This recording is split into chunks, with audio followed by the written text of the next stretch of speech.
God, I'm not awake enough for this. Welcome back to Xenoblade 2 Hot Takes, where I cause unimaginable suffering and anguish upon my mortal being as I read your absolutely god-freaking awful takes about Xenoblade 2. Because some of these Jin takes, oh my god! Remember, I did explicitly ask for hot takes, boiling, putrid, nasty, ew takes about Xenoblade 2. Oh, you all delivered. You know what? Screw it. Let's start off with the Jin take. Why not? Rip the band-aid off. Now, there were multiple takes about Jin. I'm gonna take the one from Liam Ruiz, who says, my hot take is that they never really hold Jin fully accountable for what he did. When Rex said Jin was the same as Amalthus, he was right. Jin is a great character, but I don't like how they seem to justify his actions when he's perfectly fine with doing what he does. If anything, he and Amalthus go through the same thing. Lose a loved one, and then want to take down the entire world after seeing the dark side of humanity, and orchestrate the events behind the back of the party in order to fully execute that goal. And they rightfully call out Amalthus on his bullcrap, so why do they let Jin go easy? The only difference is that Amalthus enjoys what he's doing, while Jin focuses on his suffering. But even then, I feel like he should have been called out for his actions instead of them trying not to show that he became the same as Amalthus. And I'm not trying to turn this into an Audible advertisement, so here's Potato Archer's take that I did read, by the way. Oh, God, help me. Okay. Now, this video is all in good fun, right? That's what this series is all about. But Jin is my second favorite Xenoblade character next to Rex. I have to go to bat for my boy here. Okay, so the Jin not being held accountable. I've seen this take elsewhere. I do not know where it comes from. Genuinely, I don't know where it comes from. They never captured Jin at all, like in any capacity. Down in Moratha, they were forced to cooperate with him out of survival because they are in this place of death and desolation. They are forced to work together out of a common interest. And even then, the second the full party is restored, Morag and Bridget tell him to his face, you will be held accountable to the fullest extent of the law of Moradain for all the sins that he's committed. Sure, Rex is a little bit hesitant about that, but the kid's like 15. It's not like if Jin was allowed to live that he wouldn't be held to account for his actions. I don't know where this idea that everybody just forgave Jin for all that he did came from. I don't know where that came from. Because yes, Jin is a great character, but he is the villain. He's the protagonist of Torna, but that's his villain origin story. How he slowly pieces together all of these ideas and his opinions about the human condition and the state of the blade drive a dynamic in all rest. And then Torna happens, and then he loses Laura, forces it to eat her own heart. Well, he forces himself to eat her heart, to become a flesh eater, and walks his path. But Jin is still the bad guy, but he's a different bad guy to Amalthus. They're not comparable. Amalthus suffered a tragedy. He lost his mother. It's heartbreaking, as it would be for anyone. But then the choices that Amalthus made took him down a path of nihilism, where he wanted nothing more than the complete destruction of everything. He wanted to rule with an iron fist and see the world go burning down with him. He had no hope left for anyone. Jin is not the same. Jin looked at the overall political structures of the world and found them wanting. Found them designed in a way that created systemic abuse for blades, that caused blades and allowed blades to be perpetually trapped in an endless cycle of death and rebirth where the individual blades' memories and mind no longer matters on a macro scale, where they are forced to be essentially subservient to the driver, to humanity, not allowing themselves to have their own culture, their own belief system. They're not allowed that because they are forced to be stuck under the thumb of Indol and Amalthus. And it's shown and implied through various scenes the true abuse that goes on for blades across all rest. It's freaking dark. It's putrid. It's malignant.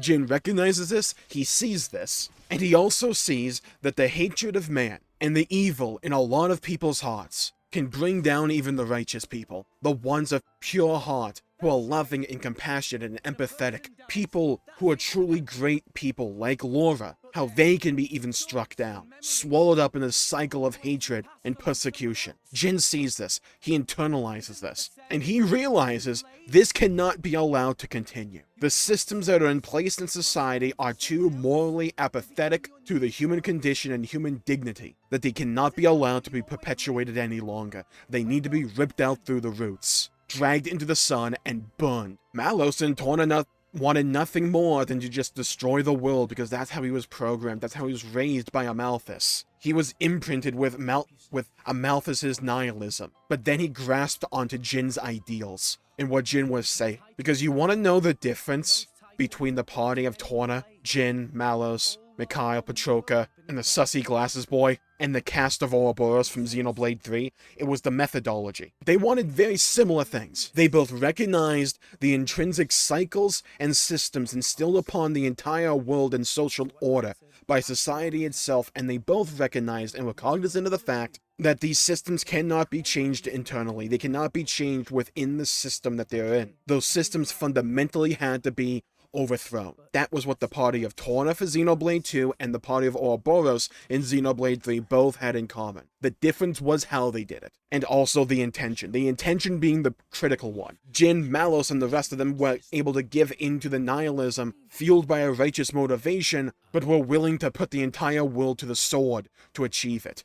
Ouroboros, they wanted to be able to forge a better path to tomorrow, to allow people to choose and have the right to choose their own path to walk it. That was what makes Ouroboros heroes and what makes Torna villains. Because don't get it wrong, at the end of the day, Jin was still a villain. He may have come around and did the Xenoblade sympathetic villain thing, where he was able to see from the protagonist's perspective, but that was only at the end when it was too late. He walked the path of his own volition of villainhood, despite having truly valid social critiques of the Order of All Rest and the Blade Driver dynamic. Amalthus didn't have that. He was just pissed off at the world, wanting to see it suffer and boil away. Jin wanted change, but he also wanted revenge. And that nuance in their motivation is what separates them apart, in my opinion, and what paints Jin as a truly compelling antagonist. I love Amalthus as well, because the thing when it comes to the foil aspect to Rex, it's both Amalthus and Jin, because they foiled Rex in different ways. Amalthus showcases what Rex could have become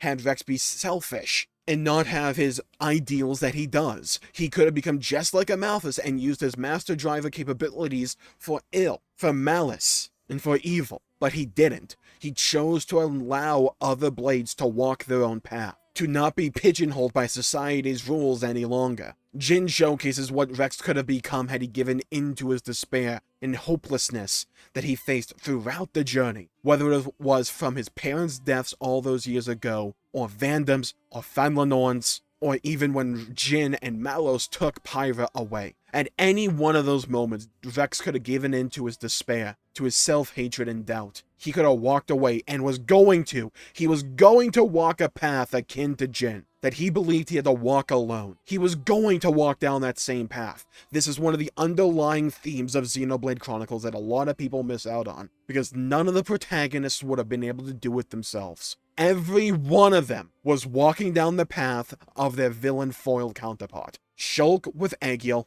Rex with Jin, Noah with En. They were all walking down the path that the other took. Rex's moment with that came in Tantal, and the only reason he was able to pull himself out from that abyss that Jin sunk himself into was because of the friends he made along the way and the existence of the third Aegis sword. The difference being, Rex had hope. He had a reason to be hopeful. Jin didn't. Jin lost everyone he ever cared about. Outside of, like, Mikhail, right? And surrounded himself with people who would eventually grow to his ideals, but also carried the same level of nihilism and hatred that he held in his heart as well. And they fealed off each other, fortified their own belief to walk down their own respective path. Rex with the party of Xenoblade 2, and Jin with Torna. That is what separates them. And that, to me, is what makes them so amazing characters. Because Jin walked down his own path of his own volition. Those were his choices. Each step along the path was a step he willfully took. And whether or not you can find him sympathetic is up to the player's interpretation. But it's important to realize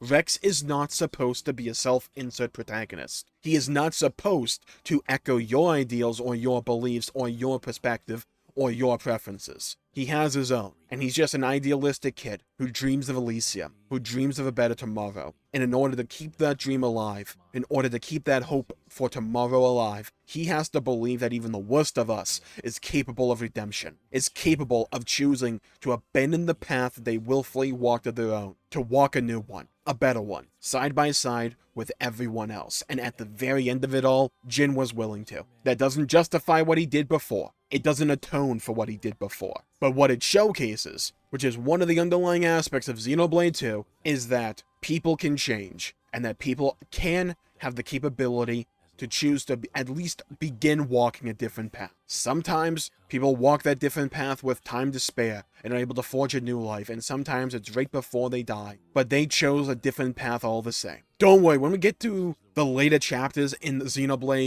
saga of Xenoblade, we'll deep dive into Jin. There's so much more to say about him, and I've made some videos in the past about him. There's a reason he's my second favorite character in all of Xenoblade. He offers a perspective on the world of Xenoblade 2 and the greater perspective of Xenoblade as a whole that is truly unique in my eyes. That is why he's my favorite antagonist and also one of my favorite characters. Now, because this train doesn't stop, the pain train has no brakes, we go to Ty's take here, who says character design is not one of Monolith's strong suits, and I have to entirely disagree. Fundamentally. Sure, some of them can be pretty polarizing, but I think on the whole, Monolith are amazing at character design. Now let's go to Friendly Neighborhood Sayori's take here, who says Xenoblade 2's combat is really fun. The issue is without help or a guide, it can be really hard to figure out everything. But on the same note, it kind of makes it interesting to learn more about it as time goes on. And honestly, I understand this take because I agree with it. It's also a take I think can also apply to Xenoblade X.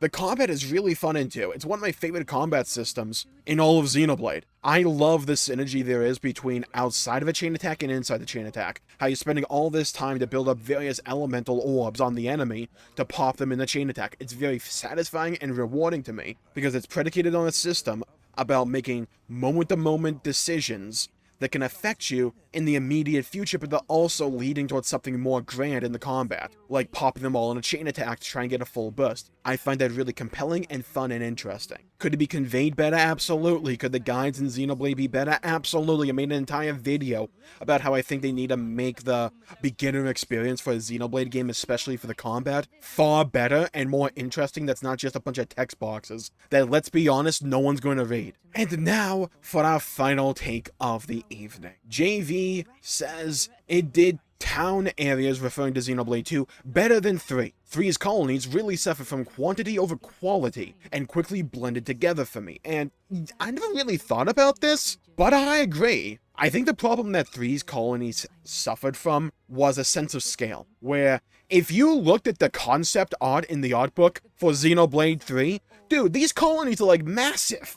Some of them are the size of mountainsides. Some of these colonies even look like they could be entire cities, surrounded by this Pharaonis that's just engrossing. It's massive. But when you translate that to in-game, it's just kind of like, okay, we got a couple of tents here, people. We have like this one barbecue set, and we have a Pacific Rim robot overhead. Like, it's cool. But in Xenoblade 2, I really liked the feel that each of the towns had. They all felt fundamentally different to one another due to various aesthetics and different cultures for these towns. Whereas in Xenoblade 3, sure, each different colony kind of had a separate culture in and of itself, like Colony Tau, for instance, or Colony Mu. They had their own separate one, but they also did fall under the overall arc or umbrella of either Agnes or Kevis or City. That was not really the case in Xenoblade 2, and you had various shops that you could also buy out for yourself, and they had their own, like, little moments of culture, you know? Where Uriah had the opera house, or the theater house. Gormott had a lot of farming in places like that. Waterdane was very industrial, but they also had the hot spring place. So, like, each location is allowed to have basically their own identity as well, that's wholly their own. And I think that, to me, is a strength for Xenoblade 2 that I don't really see in the other Xenoblade games. And now that you mention, I guess it's probably one of the reasons I really like the world building in Xenoblade 2. So I'm gonna call the video there for the day. Thank you all for tuning in. My pleasure for making the video. If you enjoyed it, and you enjoyed my suffering and me trying to stand my ground against these god-awful takes, again, all in good fun, make sure to leave a like and subscribe. It really helps the channel out and helps support future content, and I greatly appreciate it. Stay safe, have a great day, hit the bell icon to be notified when I upload and stream in the future. Stay safe, have a great day, and I'll see you all next time. Bye-bye, everybody. Until we meet again.